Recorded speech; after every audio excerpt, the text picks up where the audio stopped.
let it open and just talk.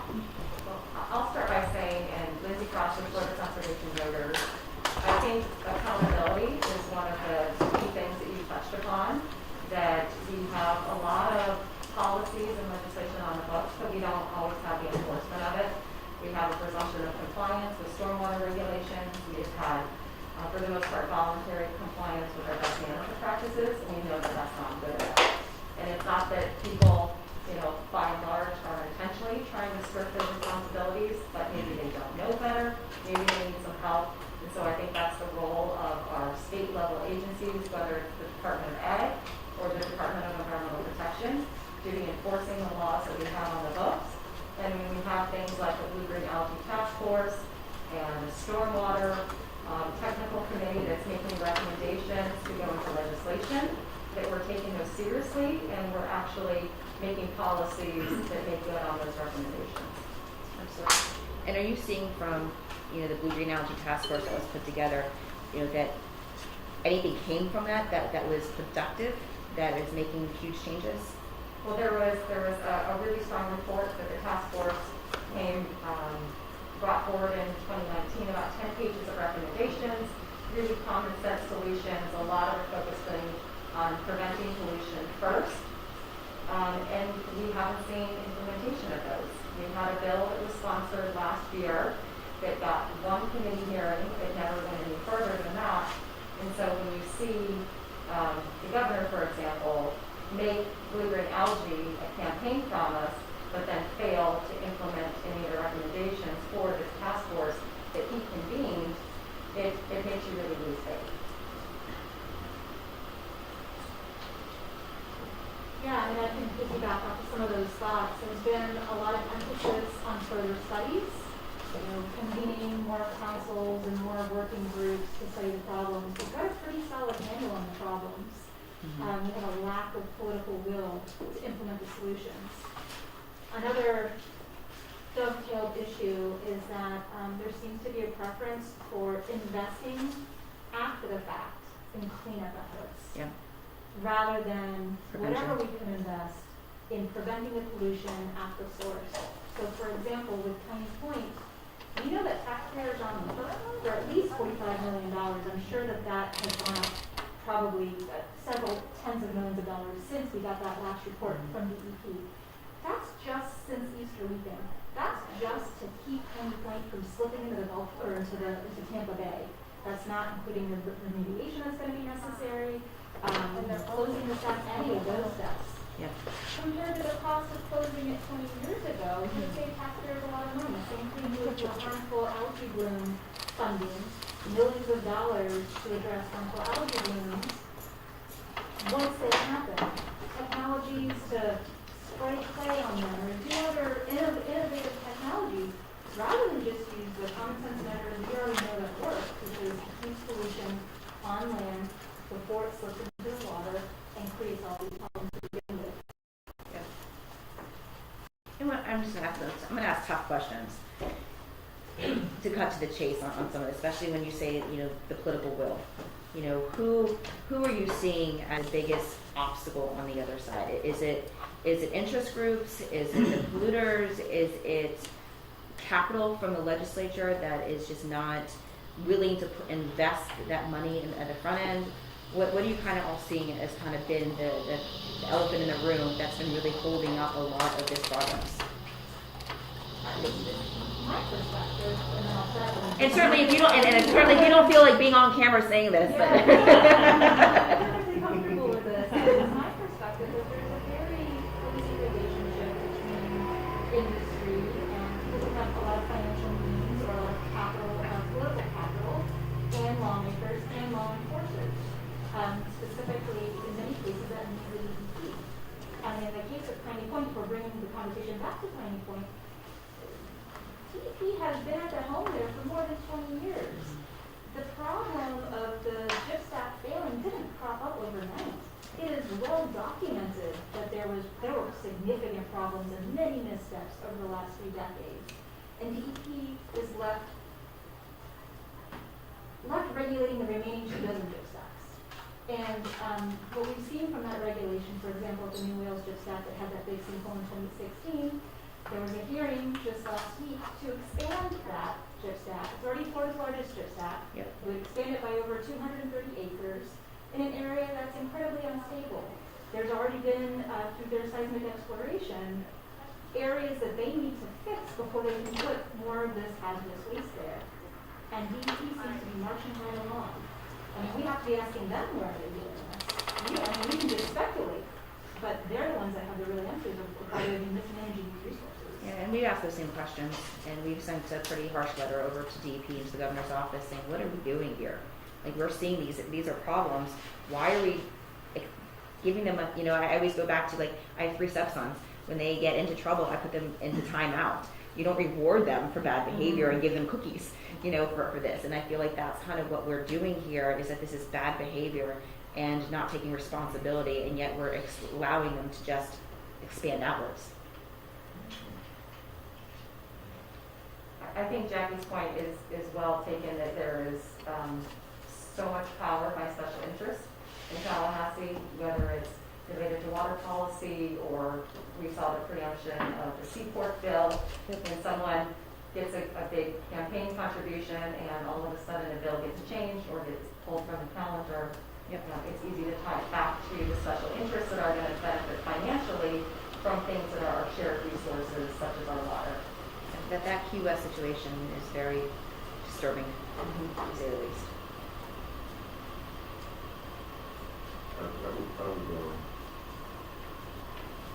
A lot of people have voiced concern with public health issues. Okay.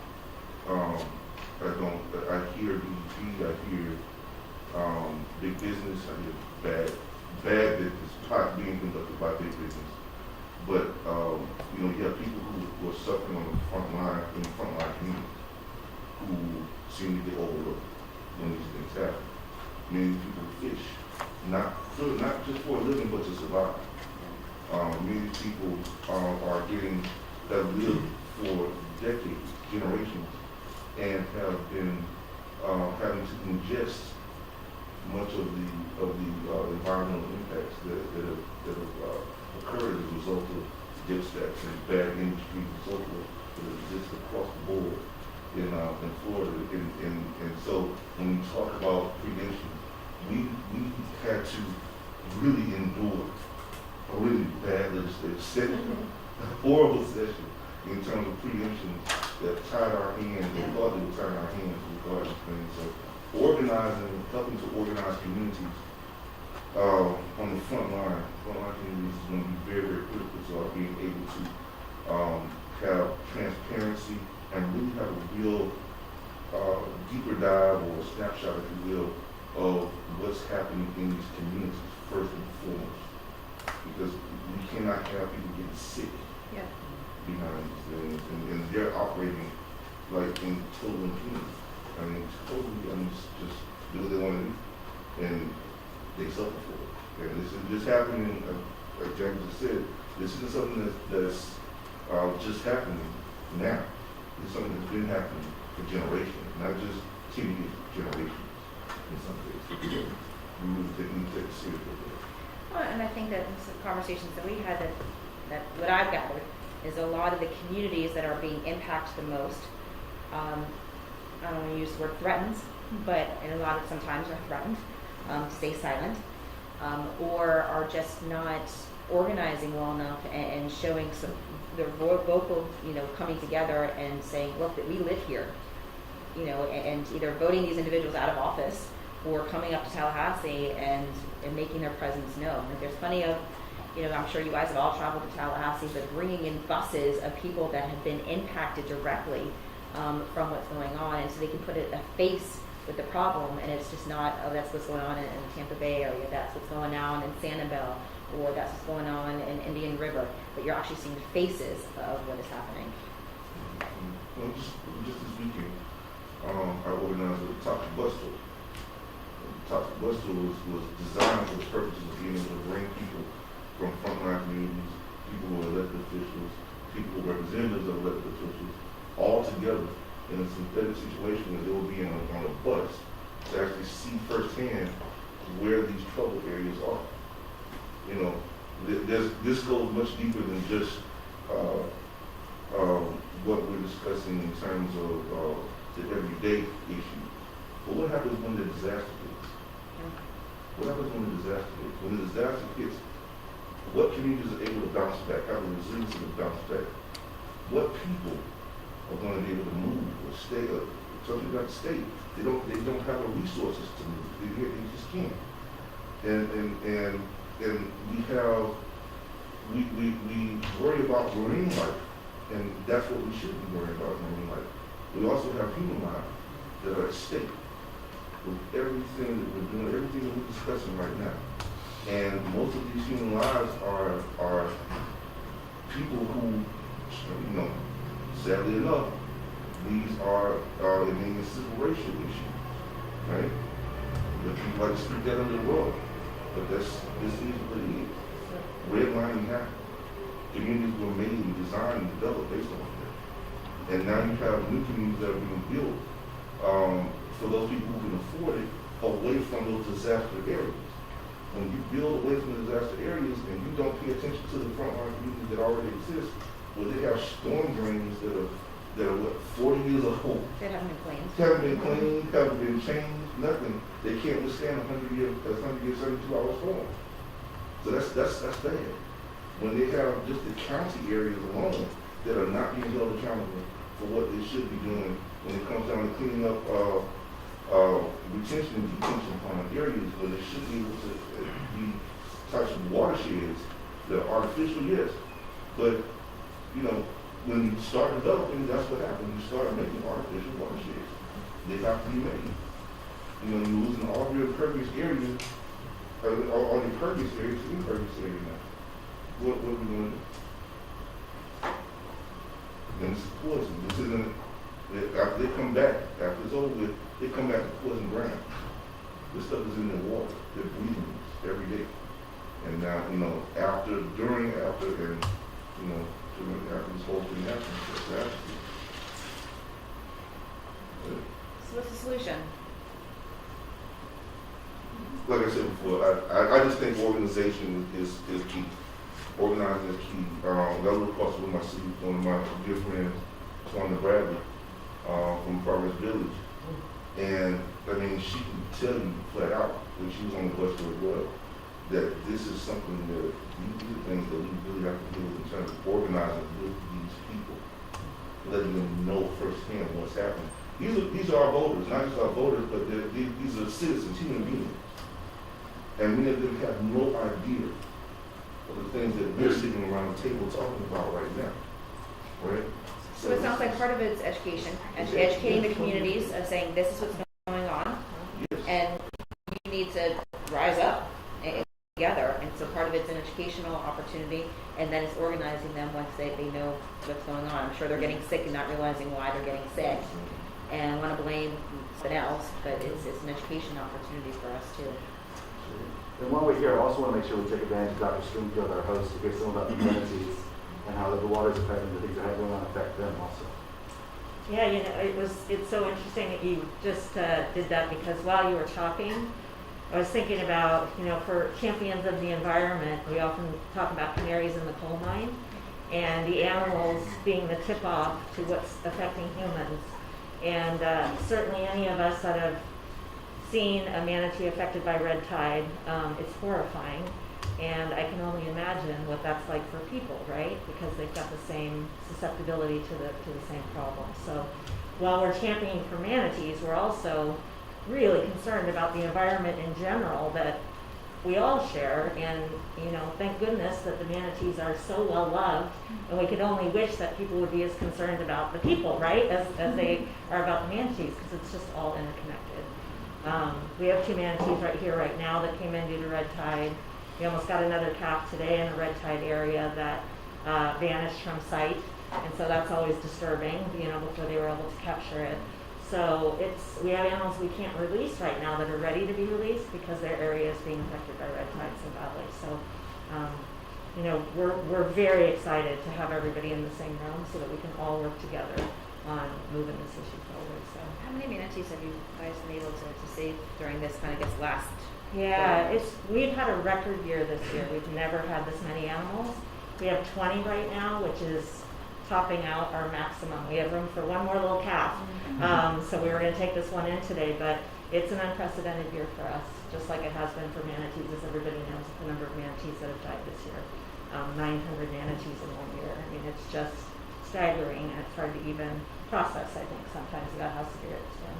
Outside of the red tide, that may be affecting for those 20, what are you seeing as for the other 800 and? Yeah, well, we know about the mortality event on the East Coast. So that's a huge concern, and it goes right along with polluting the waters. It looks like all the runoff that's gone into the water there in the Indian River Lagoon has created this algae bloom, and it's destroyed their food. So these animals have starved to death, which is really, really disturbing. So we haven't seen those animals because they're more on the East Coast, but we're seeing a bunch of animals that are coming in for condition, orphans, who knows what happened to their mom. I just heard a story that you were out and saw a baby nursing on a dead female. So those kinds of stories are just, really, really heart-wrenching. So we also see the boating accidents. So really appreciative of everybody that gets out there and gets the word out about trying to have people be careful when they're boating in Manatee area. And then cold stress, which we're trying to figure out, why is it getting colder? The climate is changing, as we know, and it doesn't always mean it's getting hotter, it just means the climate's changing. And so we saw a lot of animals in the winter coming in for cold stress. So those are kind of the biggies, big reasons that we have manatees coming in. We would love it if our pools were empty. And, we could solve these problems and then we could go move on to something else. But right now we're looking at trying to expand our capacity because we're getting to the point where all of the facilities are full. And, what do we do then? So that's, again, the whole canary in the coal mine situation. That should be tipping us all off. There's really serious issues out I there. can add a couple things to the whole canary in the coal mine is particularly over on the East Coast, where we were talking about before, the sort of nutrients that are flowing into the Indian River Lagoon has helped spawn these year after year algal blooms, which is continually getting light, which is why the seagrass has died. Our team is more sort of out in the field doing radio tracking and monitoring these animals out in the field. And when we talk about the canary in the coal mine, over there, the miners are dead.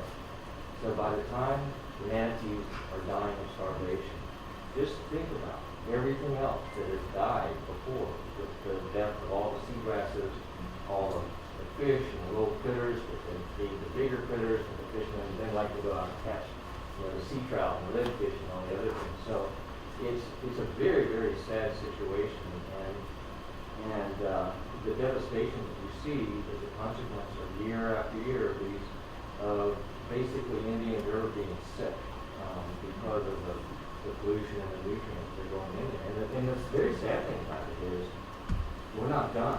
And these seagrasses are not going to recover in a year or two. We don't even know how long.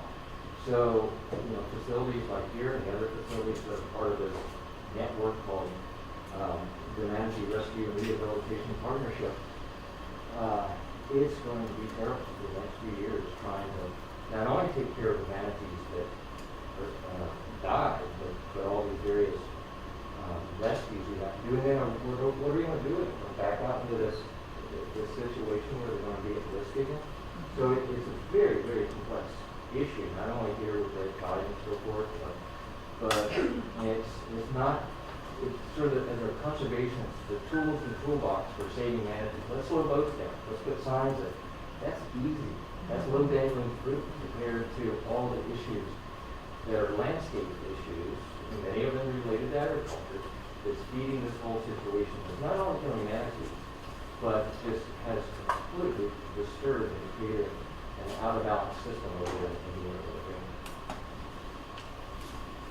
I'll add that we had a similar situation in Tampa Bay, was essentially a dead water body back in the 70s and early 80s.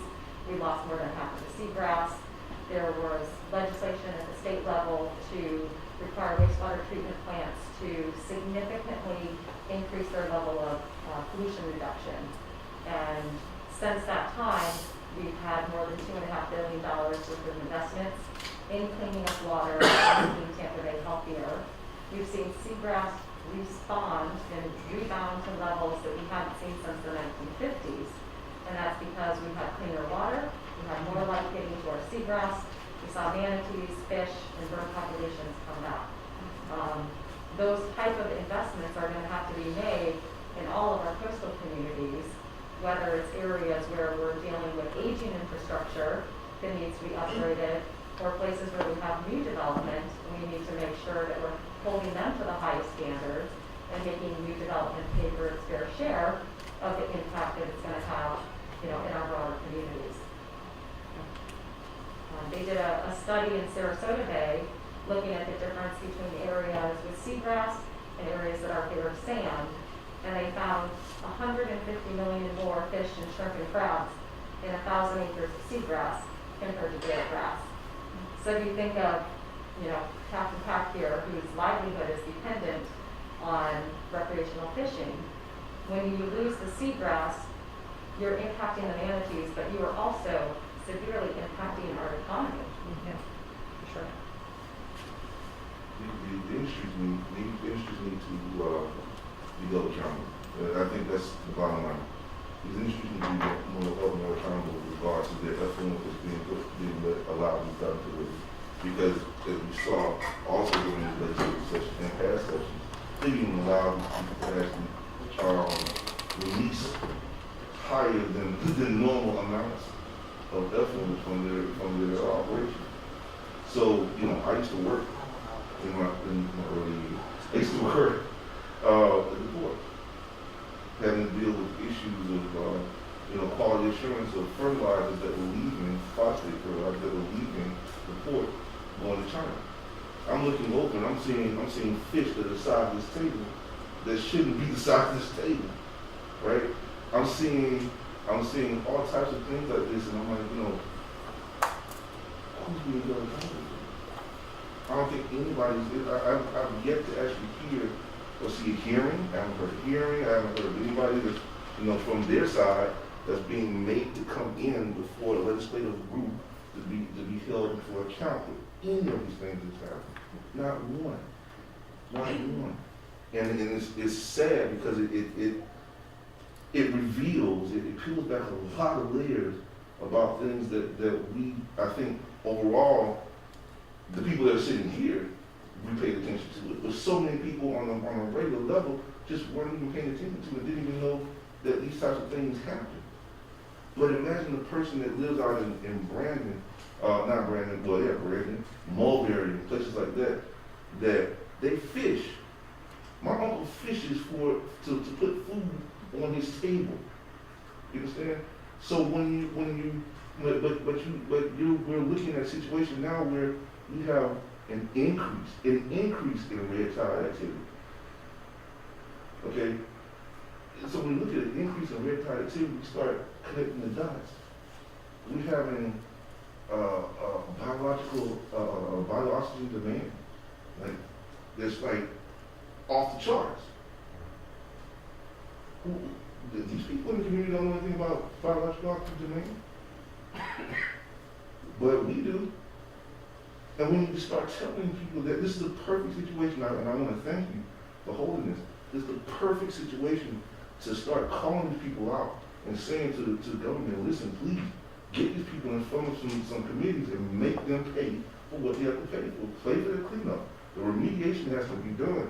These rivers this is just sad. This is really, really sad that I'm sitting here looking at rivers that are so polluted that the fish are just floating down the daggone stream. And then we have record numbers of fish that are coming up on shore from salt water.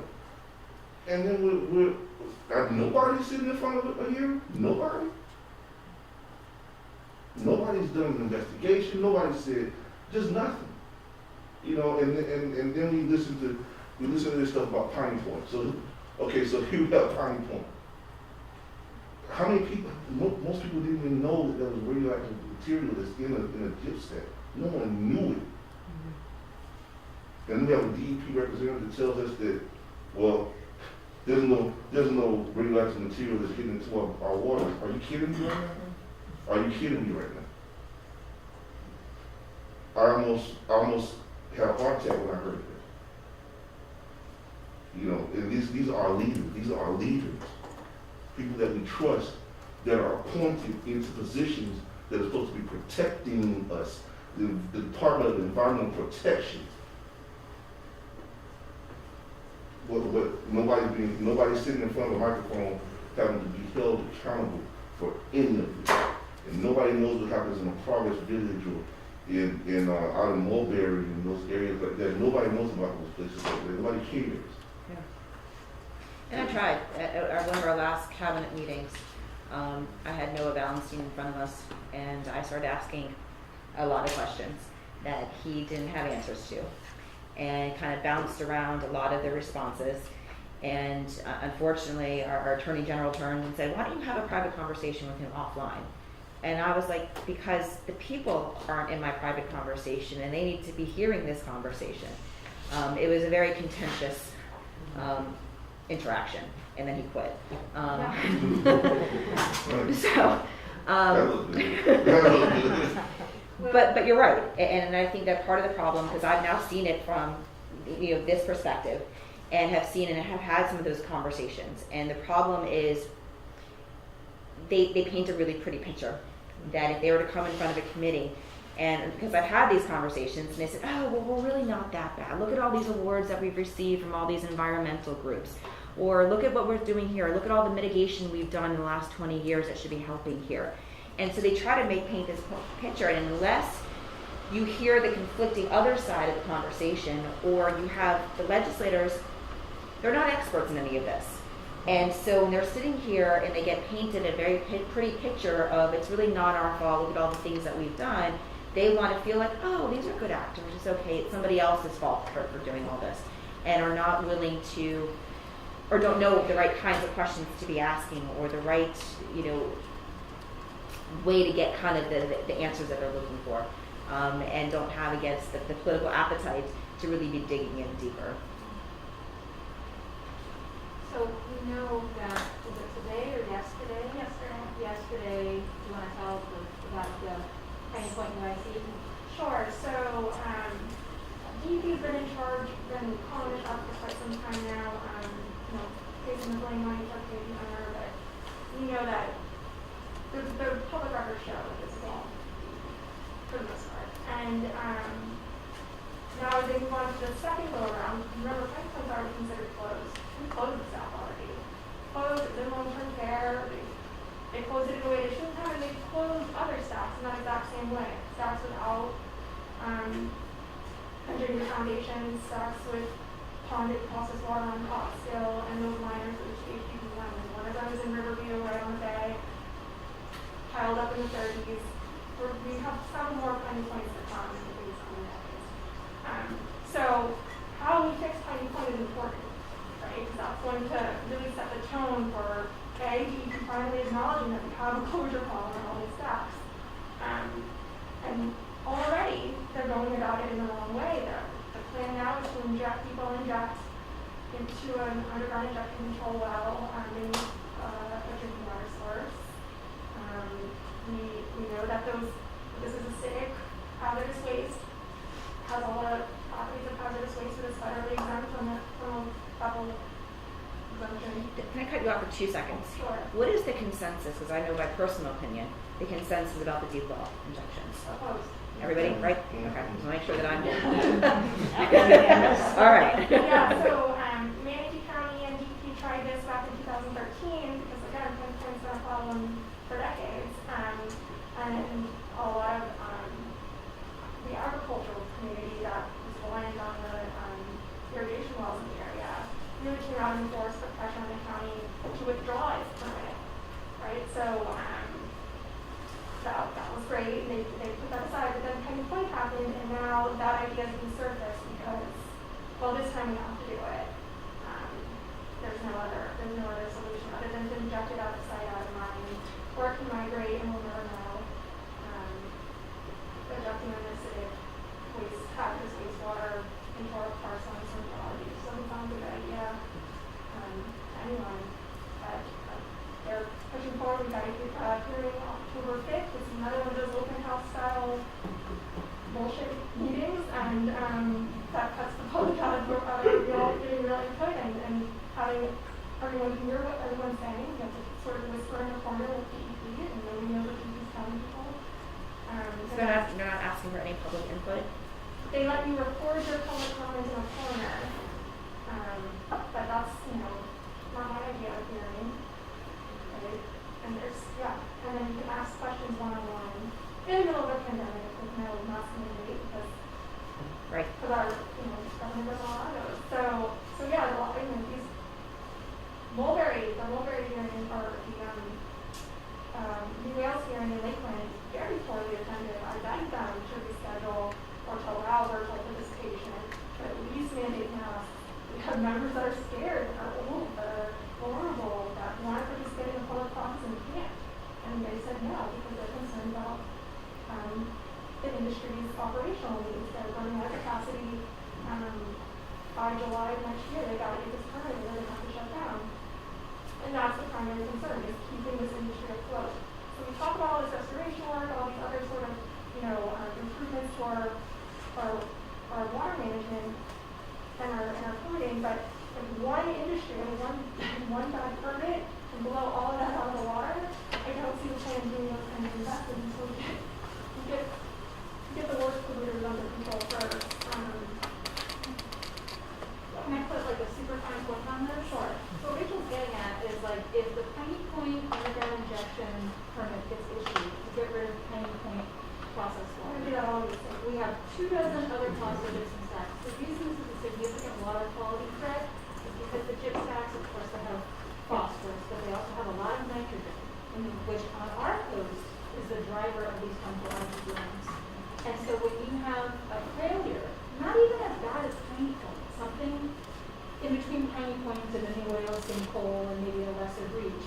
Or we get that big Category 5 that finally hits Tampa Bay, and like the clock is ticking on that. Like everybody who grew up in Tampa Bay, we know our time is coming. We have these massive hazardous waste sites, and an easy answer to get rid of that processed water that's sitting on top of the gypsum is to deep well inject it for a hurricane that would jeopardize the whole operation. That's what they're going to do. If they get a crack in the liner, they got to get rid of it, they're going to deep well inject it. That's what they're going to do.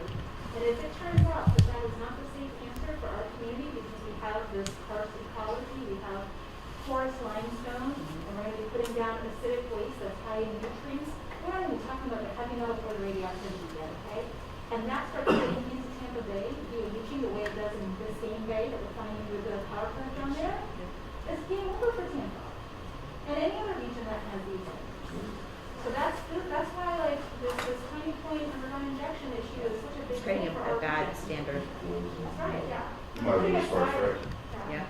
You Put might as aside well. the toxic pollutants like nitrogen, which is not what makes Piney Point water hazardous, but it's there and it's causing some harm.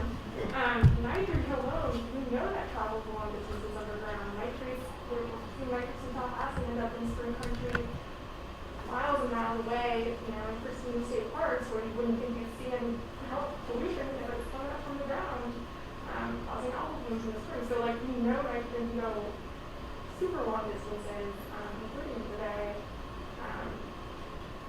These are the types of solutions that, So what are the solutions? So we know that Piney Point needs to be closed, and in theory, the rest of them need to be closed. What do we do with it? First thing is we stop adding to the piles.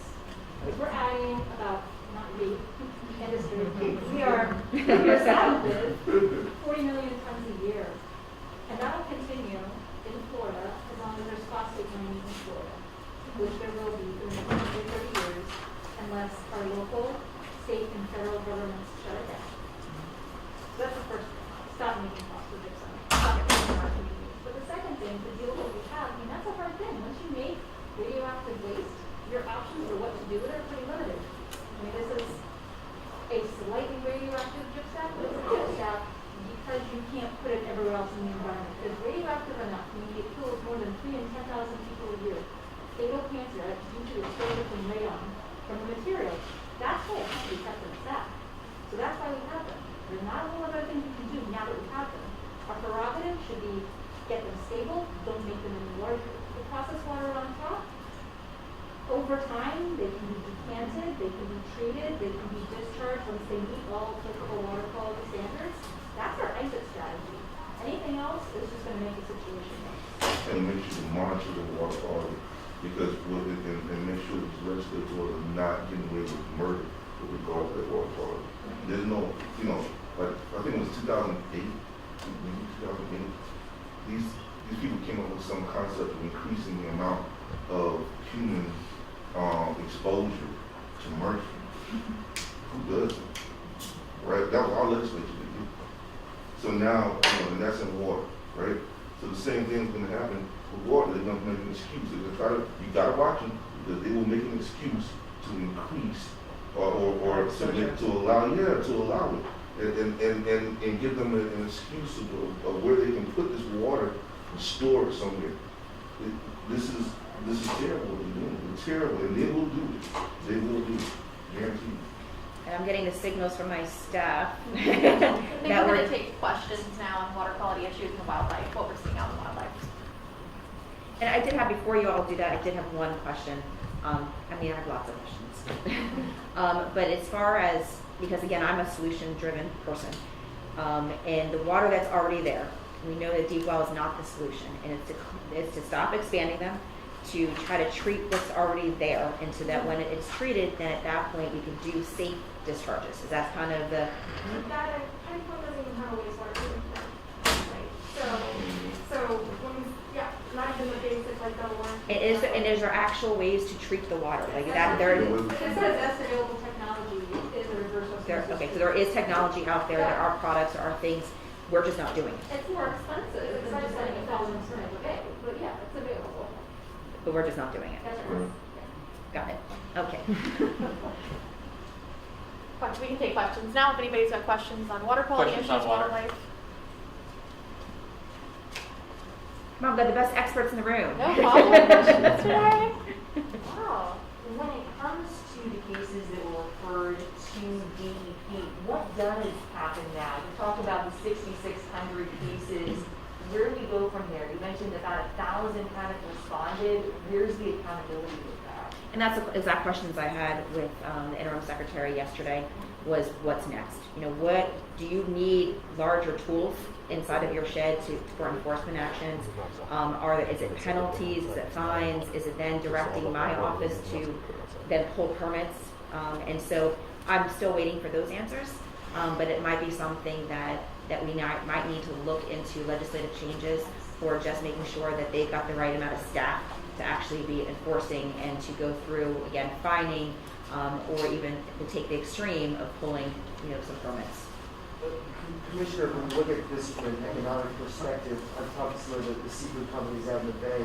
Is that maybe one way to maybe try to go across the aisle to frame this more as an economic issue, looking at what this means for these companies and businesses that are directly impacted by the red tides? Sure. That's you've got kind of three components. You've got human life, you've got marine life, and then you have the economic impacts, that is felt. And, for so long, this should never be a partisan issue, first of all. This is something we all live here. We all are impacted by this. And so the way I kind of approach things is whatever gets somebody to the table, whether it's because they care about the people in their communities, or they're caring about the marine life, or they actually care about the economic opportunities in those communities. We were talking to small business owners all up the West Coast, and all of our fishermen and our charters, back in 2018, and I sat in a room with probably 20 to 30 strong generational farmers who broke down crying. And if you don't feel that emotion, I don't know what you're doing in public office. And to hear those stories of family members that have been living on the West Coast for generation after generation, and this has been their livelihood, and not being able to make ends meet. How can you not have that compelling story to say, we've got to make a change, we've got to make a difference? People come to our state also for tourism. And if we aren't having a beautiful environment for people to come to, they're not going to come here. People are going to, that Florida, they've got, one, COVID, but two, red and then two, red tide. Last thing I'm going to want to do is go rent an Airbnb on the West Coast when I've got dead fish coming up and I've got this toxic smell. So of course there's an economic impact. And if that's something that motivates somebody to the table, then by all means. Is that my closing statement? You had a question too. Yeah, will it take something extreme, catastrophic to really shake people up to care about these things? I mean, we just had 200 million tons of toxic water pay into the bay. I don't know what other extreme, that should wake people up. And the fact that we're still hearing these stories, and when we just had, the hurricane that just brushed the coast, and the concern was that it was going to come inland, and what that was going to do. And you're right, we're a ticking time bomb for another hurricane, and what that will do. So people should be aware. I don't know what else could cause them. We've got manatees dying. We've got people being sick. We've got economies shutting down. We're seeing dead fish, red tide. I mean, if the people of our state are not seeing this as an emergency, I don't know what else that they would take for them to wake up and see that we are in a crisis situation here. I think we'd like to get a group photo too, if everyone's okay with that, okay? Oh, thank you. Before we do that, I just want to say thank you. I know that you all have been living this issue for many, many years, decades for some of you. No, this is not the last time that we're having this conversation, and this is something that is important to me as commissioner, as a person who loves my state, and that this is something that, I take notes, and you'll be part of how we fix our state. And so thank you for what you have done, what you will continue to do, and know that you have somebody in me that will continue to fight for these issues. Thank you. And then we're going to do the next bit of press. No, well, I'm going to move it inside. Okay. Let's get a quick group picture of everybody, and then we appreciate everybody coming out today. If you want to be in the group picture with the commission. Thank y'all so much.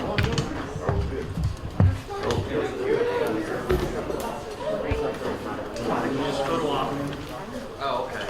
He said the next part's out here. Yeah, I was going to try to move it inside, but it's better if we can all. So that doesn't count as a Q&A. We do the same thing. This is a totally separate briefing on COVID. You're gonna do Good to see you again.